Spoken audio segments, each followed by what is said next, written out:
Tetap bangkit berdiri ya. Kita akan membacakan yaitu mega project karakter Kristus yang ada di dalam program kita. Setiap hari ada 4 karakter yang harus kita lakukan. 1 minggu 28 karakter. Itu kalau menyampur kita menjadi orang-orang yang bijaksana. Ikuti kata-kata saya. Mega project karakter Kristus hari Selasa. Belas kasihan, giat atau rajin, hormat, kebaikan. Belas kasihan, giat atau rajin, hormat, kebaikan. Terima kasih, silakan duduk saudara. Nah kalau ini kita lakukan, maka kita menjadi bagian dari jawaban doa kita sendiri. Kita berdoa, Tuhan berkatilah aku. Karena kita berdoa kepada Tuhan dan Tuhan menjawab doa kita. Tetapi bagian kecil dari doa itu harus kita lakukan. Yaitu minimal giat atau rajin. Banyak orang berdoanya sungguh-sungguh. Namun bagian dari hidupnya, bagian dari doanya dia tidak lakukan. Bagian dari doanya bukan menentukan. Tapi itu menggenapi sedikit saja. Supaya itu menjadi sempurna. Yaitu ketika kita berdoa. Maka kita juga harus tahu apa yang harus kita lakukan. Kalau kita percaya dengan doa kita. Maka kita akan kerjanya giat dan rajin. Kalau kita percaya dengan doa kita. Kita menjadi bagian dari jawaban itu. Tuhan. Supaya ada kebaikan dalam hidupku ini. Kemurahan-Mu turun. Betul kan? Saudara. Tapi Tuhan juga berkata. Siapa yang bermurah hati dia akan mendapatkan kemurahan. Ternyata doa kita sudah ada di surga. Tapi kita menjadi bagian dari jawaban doa kita sendiri. Harus kita lakukan juga. Itu kerap kali yang kita lupa. Demikian juga mungkin kita berdoa, kenapa ya orang-orang kok tidak menghormati aku. Anakku semua mungkin macam-macam lah. Kita berdoa, Tuhan juga jawab. Tapi firman Tuhan berkata, apa yang orang lain ingin perbuat bagi kamu, perbuat lebih dahulu kepada mereka. Hormati mereka, maka kita akan dihormati. Lah ini kerap kali tidak dilakukan oleh orang-orang Kristen. Jadi hanya cuma berdoa, cuma minta, tapi dia tidak melakukan bagiannya. Bagiannya bukan yang sangat penting. Bagiannya itu menjadi bagian terkecil dari doa dia sendiri. Bagian dari jawaban doa dia sendiri. Inilah kerap kali yang kita lupa. Makanya kita lihat dulu Ayub 42 ayat 1. Maka jawab Ayub kepada Tuhan. Apa katanya? Aku tahu bahwa engkau sanggup melakukan segala sesuatu. Dan tidak ada rencanamu yang gagal. Sekali lagi. Aku tahu bahwa engkau sanggup mampu melakukan. Sanggup melakukan apa? Segala sesuatu. Gak ada yang gak bisa. Dan tidak ada rencanamu yang gagal. Tapi kerap kali kita tidak masuk dalam rencana Allah. Bagaimana cara supaya masuk rencana Allah? Yang harus mengikuti firman Allah. Contohnya kalau kita murah hati tadi saya katakan. Kalau kita punya belas kasihan. Maka Tuhan juga akan memberikan belas kasihan kepada kita. Orang lain mungkin mengalami kesusahan. Dia membutuhkan belas kasihan dari orang. Mungkin waktunya, doanya. Mungkin kunjungan untuk didoakan. Dia berdoa Tuhan. Tuhan pasti menjawab. Dengan cara bagaimana? Kita menjadi bagian dari jawaban doa orang itu. Yaitu tiba-tiba kita datang, kita mendoakan dia. Akhirnya dia berkata, terima kasih Tuhan. Engkau telah menjawab doaku. Tuhan sudah menjawab. Tapi kerap kali kita tidak mau menjadi bagian dari jawaban doa anak kita. Orang tua kita. Saudara kita. Bahkan diri kita sendiri. yang berdoa. Lah ini yang tidak disadari oleh orang-orang Kristen hari ini. Saudara semua di tempat ini, engkau adalah bagian dari jawaban doa orang-orang sekitarmu, keluargamu, temanmu, dan doamu sendiri. Oleh sebab itu hidup kita jangan lupa, yaitu bahwa rencana Allah tidak pernah gagal. Musuh menyerang saudara, mungkin mengejek atau melemahkan, saudara terima, saudara akan jatuh. Anggap aja musuh itu memanah saudara dengan ejekan atau yang melemahkan. Engkau harus membalasnya, tapi bukan dengan ejekan, tapi membalasnya dengan hal doakan dia. Jadi dikatakan firman Allah kita boleh membalas. Tetapi membalas bukan apa yang dia lakukan jahat, kita membalas jahat, bukan. Jangan kau membalas kejahatan dengan kejahatan, tapi balaslah dengan kebaikan. Itu beberapa waktu kita sudah ajarkan, bahwa kita harus mengisi tabung panah kita.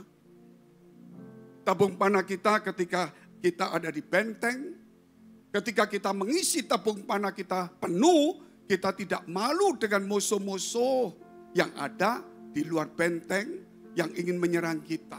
Kenapa? Tabung panah kita penuh.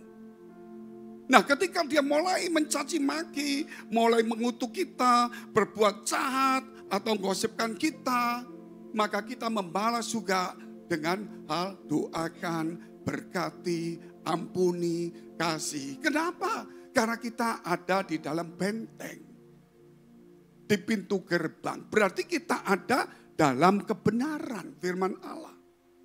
Loh, tapi kok dia nyerang saya? Karena dia di luar dari kebenaran. Tapi kalau kita yang memanah orang, bukan memanah sungguhan, dengan ejekan, mungkin dengan caci maki, dengan amarah, berarti kita di luar kebenaran. Ketika seseorang berbuat seperti itu di luar kebenaran, maka saudara jangan marah. Itu kesempatanmu untuk mulai memberikan panah-panah, tapi panah yang baik. Itulah yang dikatakan firman Allah, yaitu supaya pada hari terakhir minyak itu harus penuh. Artinya minyak itu yaitu hati kita harus penuh dengan firman Allah. Supaya ketika kita mengambil keputusan, kalau hati ini penuh dengan firman Allah, semuanya itu dari firman Allah.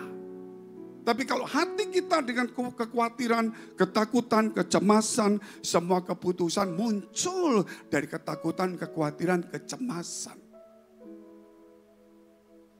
Sebab itu kita harus terus isi firman Allah. Dan saudara harus tangguh. Zaman dulu kalau perang itu mengandalkan orang naik kuda, itu harus latihan mulai kecil. Terus sambil naik kuda dia mana, kalau jago dia bagus. Itu latihan terus. Nah saudara punya tabung panah. Karakter-karakter Kristus 28 yang setiap hari harus penuh di sini. Setiap pagi diisi penuh. Ketika orang membuat saudara menjadi sombong, menjadi tinggi hati. Ketika mulai setan menaruh hati atau memanah engkau dengan kesombongan. Panah itu dengan kerendahan hati. Dan saudara mesti belajar melatih itu berulang-ulang. Orang membuat saya latih. Gitu loh. Yaitu rendah hati, percaya, bersyukur, setia, berbuat baik. Rasanya pertama memang rasanya susah. Tapi kalau sering dipakai itu otomatis. Orang mencaci maki kita, waktunya kita mendoakan dia. Orang mengutuk kita, waktunya kita memberkati dia. Cepat responnya. Responnya tidak berminggu-minggu. Ketika berminggu-minggu, setan sudah bisa mengambil alih. Dan membuat hati kita menjadi gelap dan panas. Sehingga akhirnya keputusan. Itu bukan keputusan dari firman Allah. Keputusan dari emosi, kemarahan. Kecuali saudara duduk diam meminta hikmat Tuhan, itu urusan lain. Sebab dikatakan rencanaku tidak pernah gagal. Jadi saudara tahu bahwa rencana Allah dalam hidup kita tidak akan pernah gagal. Amin, katakan tidak pernah gagal. Lah kenapa kok nggak terjadi? Karena kita tidak menjadi bagian. Kita tidak pernah masuk dalam rencana Allah. Kita tidak melakukan firman Allah itu. Kita menurut pemikiran kita, emosi kita, perasaan kita. Sehingga firman Allah berkata, hendaklah kamu semua menaruh pikiran dan perasaan yang terdapat dalam Kristus Yesus. Filipi pasal 2 ayat 5. Hendaklah kita semua menaruh. Jadi otomatis kita mengambil pikiran dan perasaan yang terdapat pada Kristus. Jadi kita taruh dulu. Sehingga kita mengambil pikiran Kristus. Kalau pikiran kita seumur-umur, biarpun saya pengkhotbah, punya mujizat, tapi kalau pikiran saya, ego saya, suatu hari Tuhan akan tolak. Kok bisa? Itu sudah berulang-ulang kita dengar firman Allah. Hai hamba yang malas, hamba yang jahat, walaupun engkau mengusir setan demi namaku, melakukan mujizat demi namaku, semuanya ditolak. Bahkan pelitanya ada, minyaknya tinggal sedikit pun tidak masuk. Yang penting adalah firman Allah itu harus penuh dalam hati kita. Makanya kalau dengar firman Allah itu seraplah. Jangan pun cuma cerita kesaksiannya yang senang, satu ayat. Kapan selesainya ayat itu? Sehingga setiap khotbah itu bukan cuma satu ayat. Kalau boleh lebih. Supaya orang itu mendengar kesaksian tapi juga membaca firman Allah itu. Kesaksian menguatkan tapi firman Allah itu mengubah hidup kita. Karena firman Allah itu tidak pernah kembali dengan sia-sia. Itu paling. Jadi saudara kalau kita membaca 30 ayat pasti saudara ngantuk. Tapi kalau saya bersaksi banyak saudara pasti senang. Nah iblis membuat kita tidak tertarik firman Allah. Makanya banyak pengkhotbah sekarang termasuk saya. Banyak bicara tentang kesaksian, gak salah itu. Tetapi saya pikir di dalam gereja ini tempatnya mimbar. Kita tidak boleh bersalah kepada Tuhan. Ini tempat mimbar, bukan tempat pribadi saya. Sehingga saya harus menyampaikan kebenaran firman Allah. Bukan rasa hati saya. Mungkin saya akan berkata, hei itu saudara, kita akan bicara tentang baju hijau, rambut hijau. Mungkin di sini ada. Wah ini nyinggung saya. Tidak, karena sekarang khotbah-khotbah itu masuk di YouTube. Jadi kita itu bicara secara umum. Kalau saya berkata, hai kita para hamba Tuhan, itu saudara jangan merasa saudara para hamba Tuhan yang kena. Itu akan di YouTube itu juga. Karena banyak hamba-hamba Tuhan, itu ya ini maaf saya mesti bicara sesungguhnya.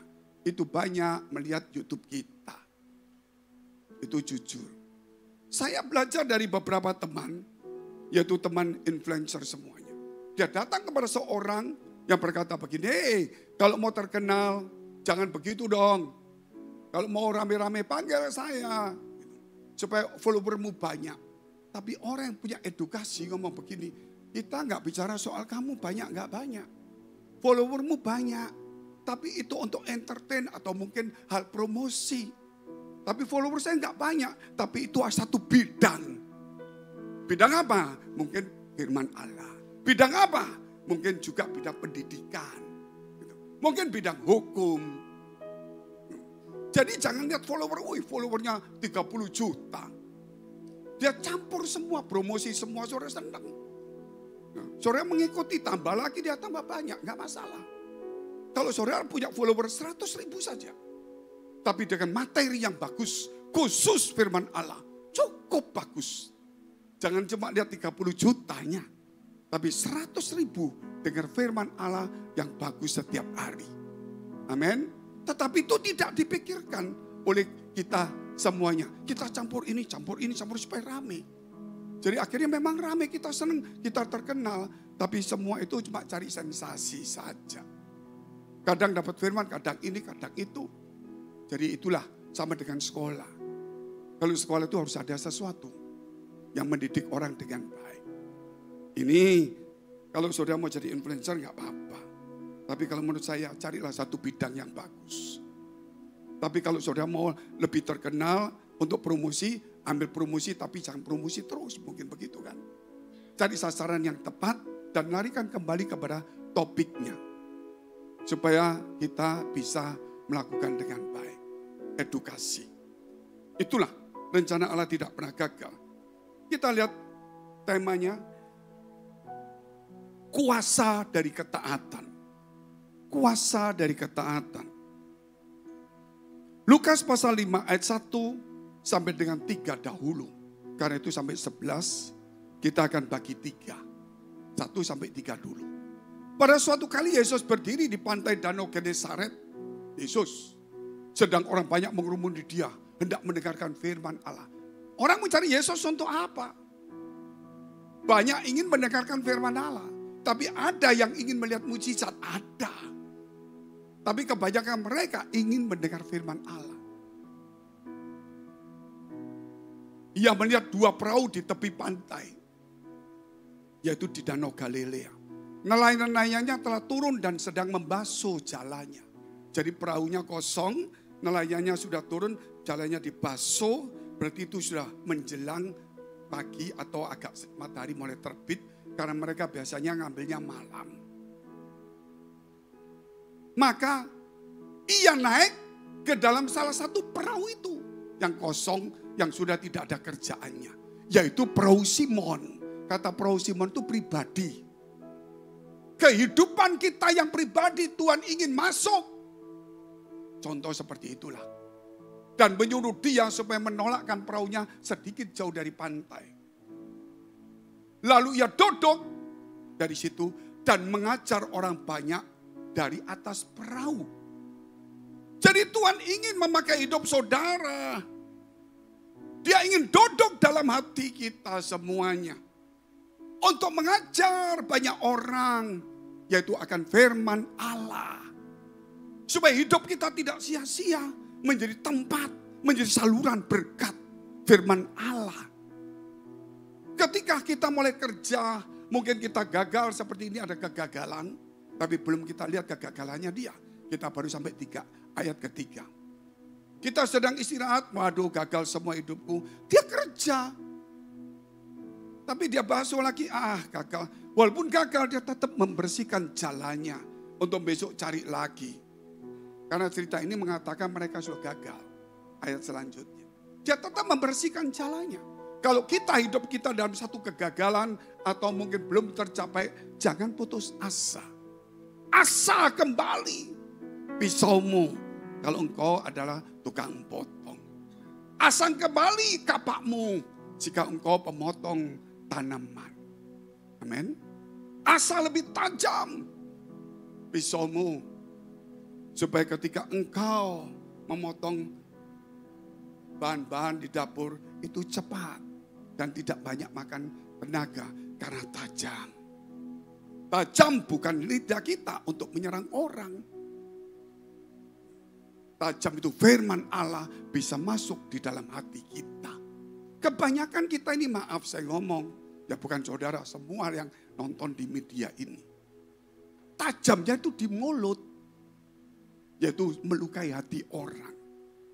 Bukan tajam untuk supaya firman itu masuk di dalam hati kita. Jadi kalau perkataan kita, jangan terlalu pedas. Firman Allah itu bukan pedas, tapi tajam, memisahkan antara pikiran dan pertimbangan. Antara jiwa dan roh. Itu harus Jadi disinilah Tuhan mengajar mereka. Sehingga hari-hari seperti ini, hidup saudara yang mendengar firman Allah, saudara catat. Nanti pulang ajarkan firman Allah itu kembali. Gereja ini sudah sekian tahun, khotbah-khotbah seperti ini dimasukkan di dalam komsel.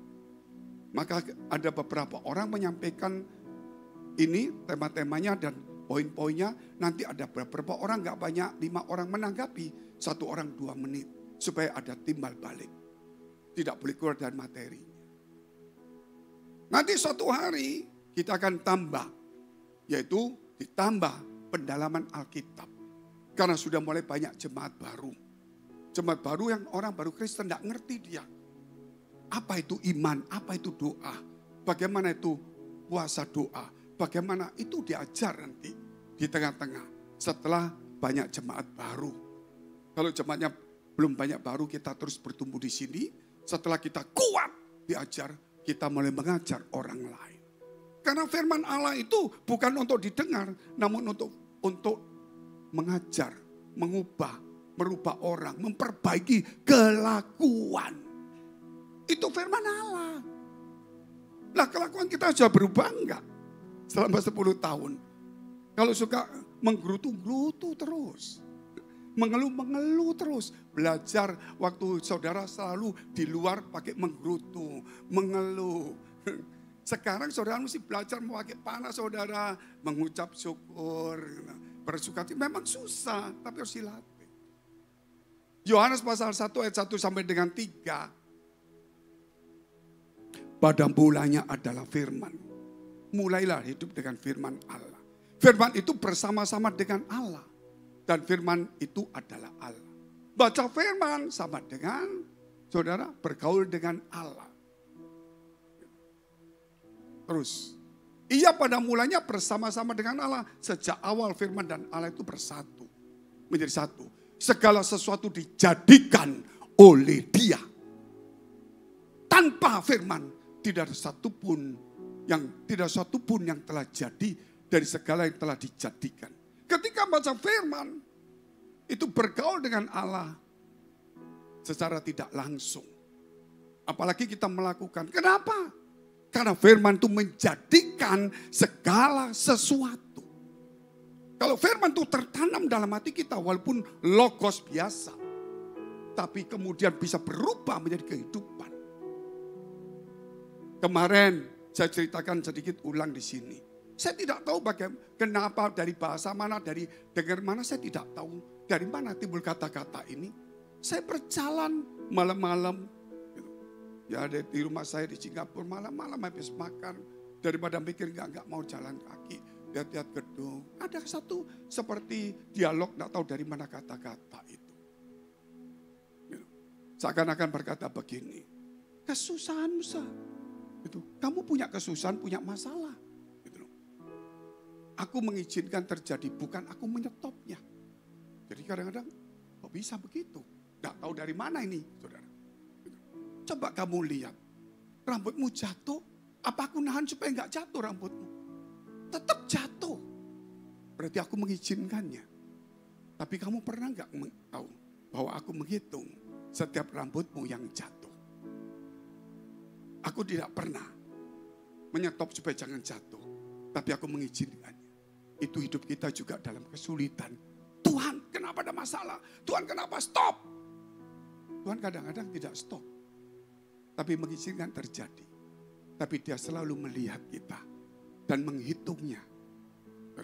Dia melatih iman kita. Amin. Itu. Kadang-kadang kita persoalannya cukup berat. Perasaan kita lebih dominan dari firman Allah. Mungkin perasaan memang berat persoalannya. Tertekan, gak ada yang menolong kita. Teman-teman gak datang mendoakan. Kita keluar air mata. Tuhan, kenapa? Kok masalah ini agak berat terjadi? Kenapa gak di stop? Tuhan seakan-akan berkata, di dalam dialog yang saya tidak tahu ini, itu pasti ada firman yang keluar. Gitu. Aku izinkan itu terjadi. Gitu. Tapi kamu pernah tahu enggak? Kalau aku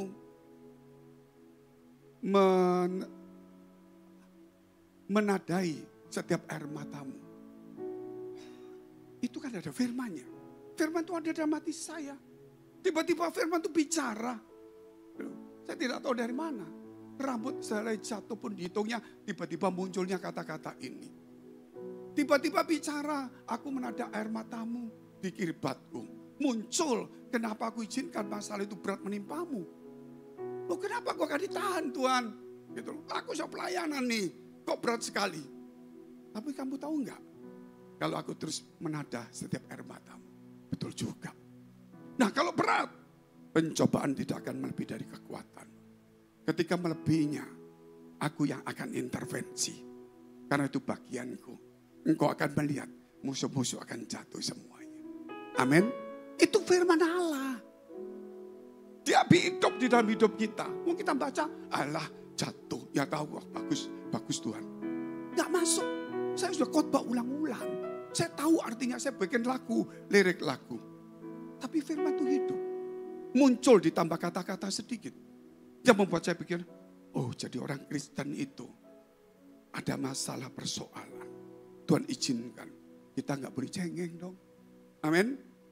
Kita nggak boleh stop. Bukan berarti kita nantang, tidak. Itulah kebenaran firman Allah. Makanya baca firman Allah. Ketika kesukaran masalah, jangan tergulung dengan masalahnya. Tetapi biarlah firman Allah itu menyelesaikan masalah itu melalui firman-firman Allah juga. Di situ timbul kekuatan yang nyata. Aku tetap berjalan. Walaupun ada badai, aku nggak takut. Kalau badai itu memang mau menenggelamkan aku, Yesus akan meredupkannya. Kalau badai itu memang menggoncangkan aku diajar untuk berdoa. Itulah hal saudara. Hal yang kedua kita lihat firman Allah, yaitu ketaatan mendatangkan kuasa. Ketika kita taat akan firman Allah, maka kuasa itu muncul. Kuasa apa Pak? Yang saya alami itu bukan kuasa apa, kekuatan yang luar biasa. Yang melebihi dari teman saya telepon, halo, kamu punya masalah Pak? Besok aku datang, aku bantu, itu bagus. Tapi ini selai rambut jatuh, air mata ditadai, aku intervensi. Bangkit, saudara. Kayak Goliat itu bukan musuh kita lagi. Kita pasti tumbangkan dia. Amin. Orang tidak akan pernah berpikir, Daud tidak akan pernah berpikir bahwa dia akan melawan Goliat dengan satu batu langsung jatuh. Dia cuma percaya, dia berani melawan. Tapi dia tidak pernah berpikir, satu batu dilempar langsung jatuh. Amin. Nah, dari situlah Tuhan turut bekerja dalam hidup kita. Ada satu kuasa. Ayat 4 dan ayat yang kelima. Setelah selesai berbicara, ia berkata kepada Simon, bertolaklah ke tempat yang dalam dan tebarkanlah jalamu untuk menangkap ikan. Setelah firman Allah, bukan sebelumnya.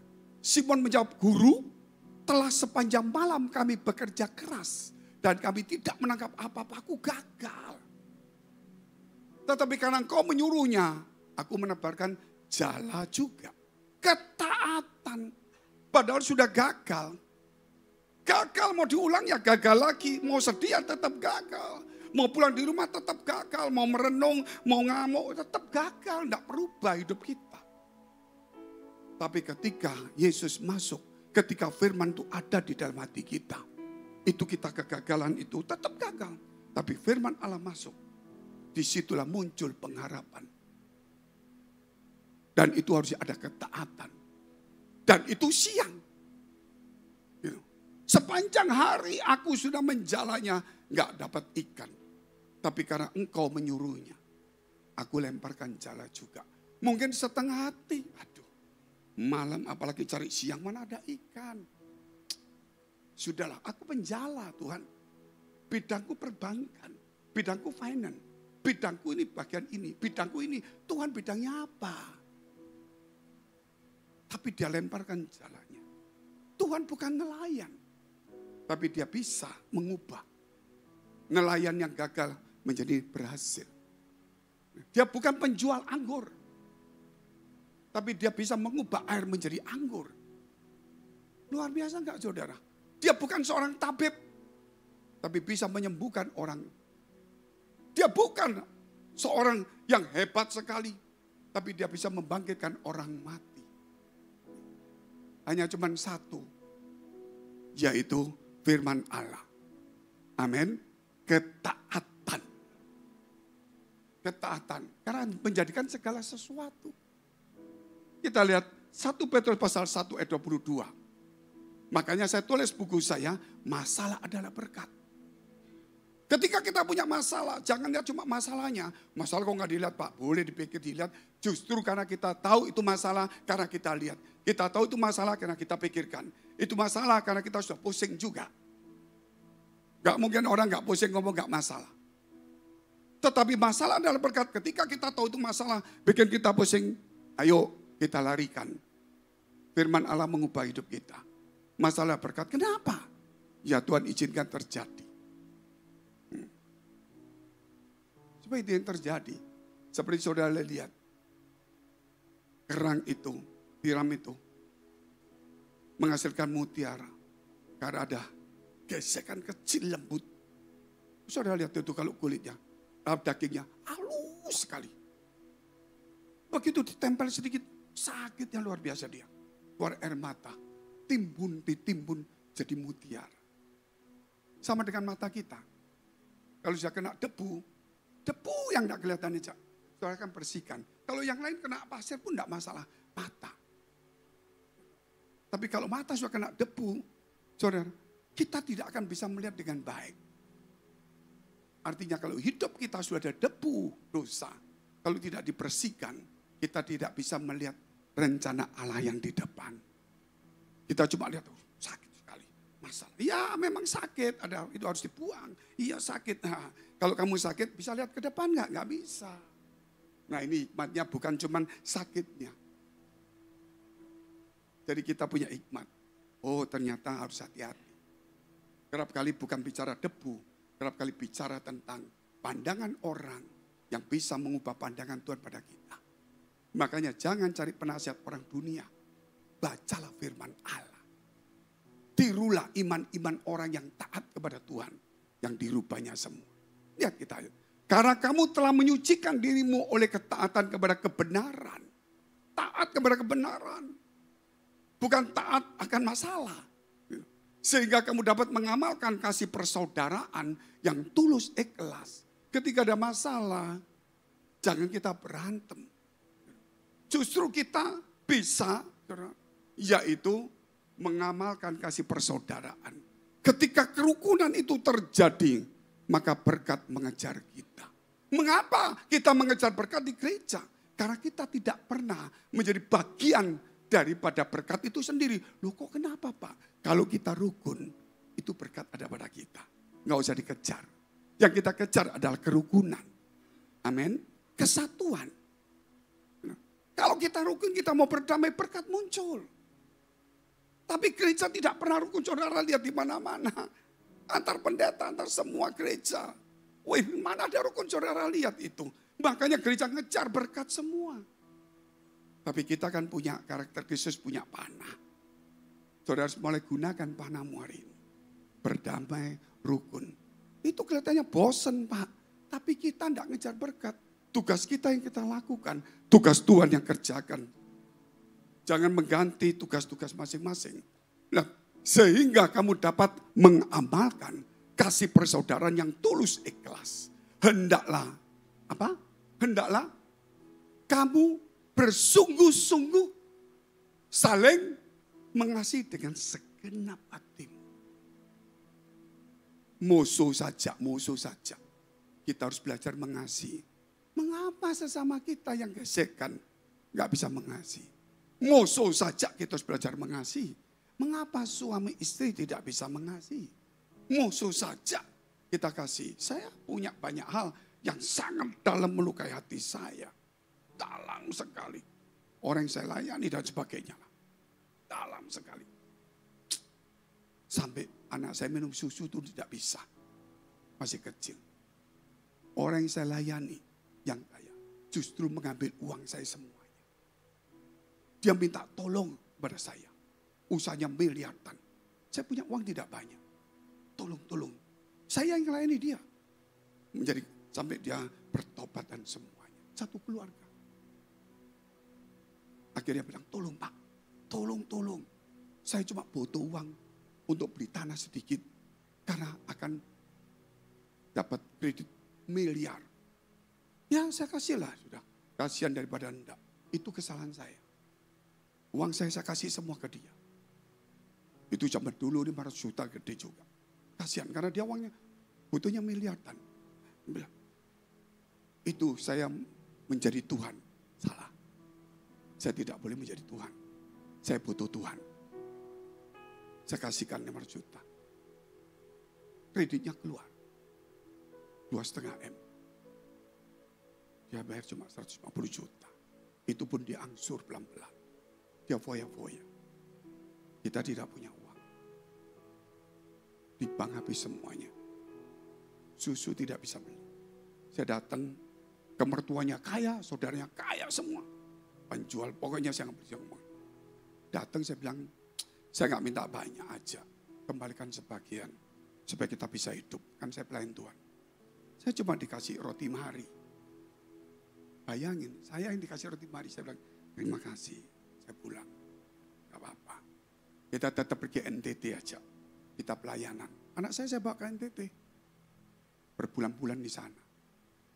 Tapi disitulah Tuhan mengubah saya. Kalau tidak dibegitukan, saya mungkin tidak tinggal di NTT. Saya tidak mungkin buka pelayanan begitu hebat di NTT.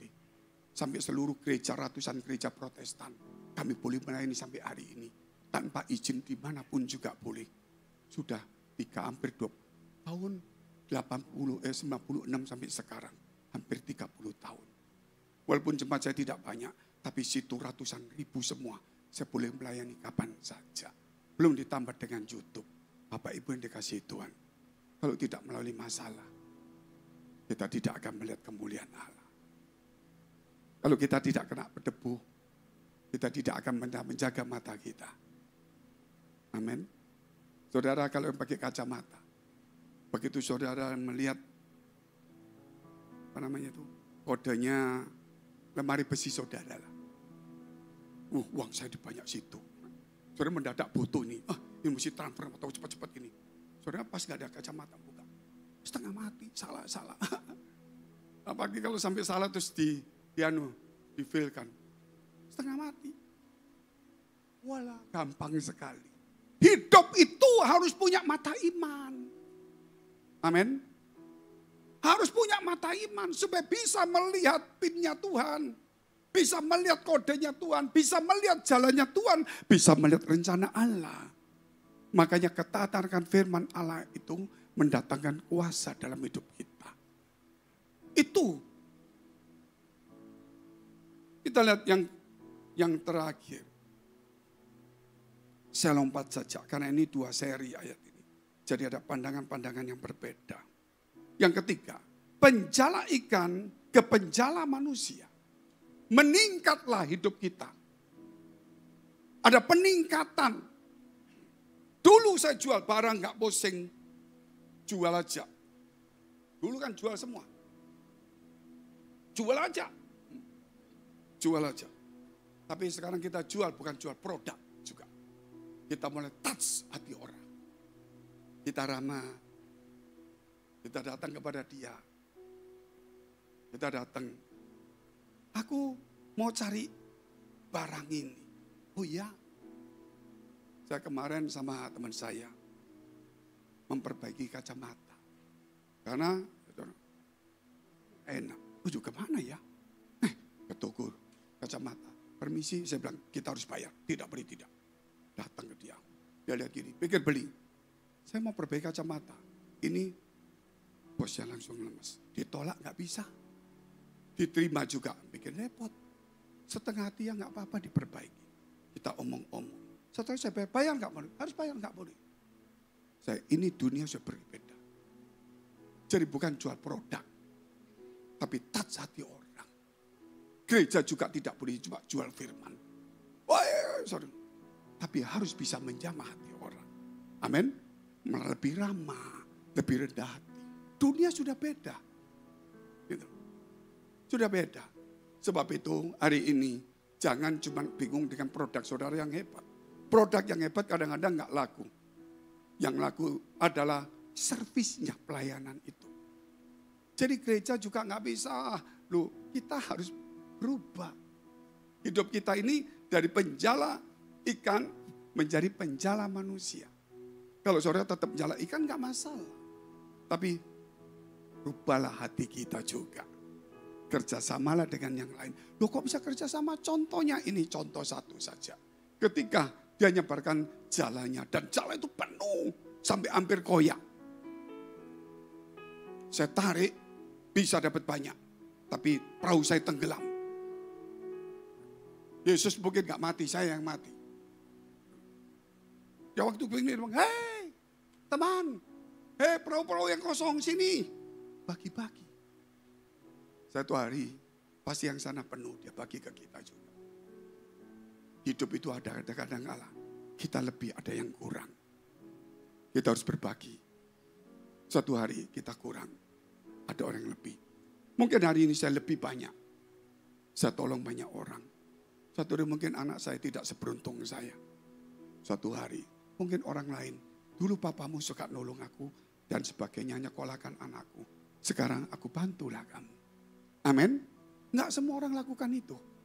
Tapi pasti ada. Karena setiap orang itu akan dipakai Tuhan. Yang mau dipakai Tuhan.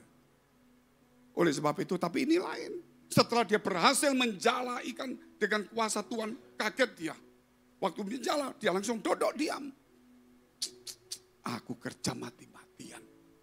Dapatnya setengah mati.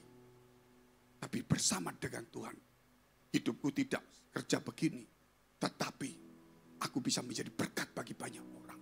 Itu diperhatikan. Bukan tidak kerja, menjadi berkat. Dulu aku dapat 50-30. Saya jual ke pasar, hidup masih kurang. Sekarang penuh jala. Aku menjadi berkat bagi banyak orang. Sehingga dia berkata, Tuhan aku orang berdosa. Egois hidup. Mikir diri sendiri. Tapi sekarang aku berubah. Ingin menjadi berkat bagi banyak orang. Tuhan berkata kepada dia, jangan, mulai hari ini aku akan jadikan kamu penjala manusia. Bapak Ibu yang tempat sini. Walaupun kau kerja, ingat. Kalau kita menjadi penjala manusia, kita enggak jual produk. Tapi kita membawa orang kepada Tuhan. Kita akan lebih ramah melayaninya. Kita bukan seorang penginjil yang asal ngomong firman Allah. Tapi kita menjadi tangan Tuhan. Untuk belajar melayani orang dengan baik. Mari kita pakai berdiri, kita mau berdoa kepada Tuhan.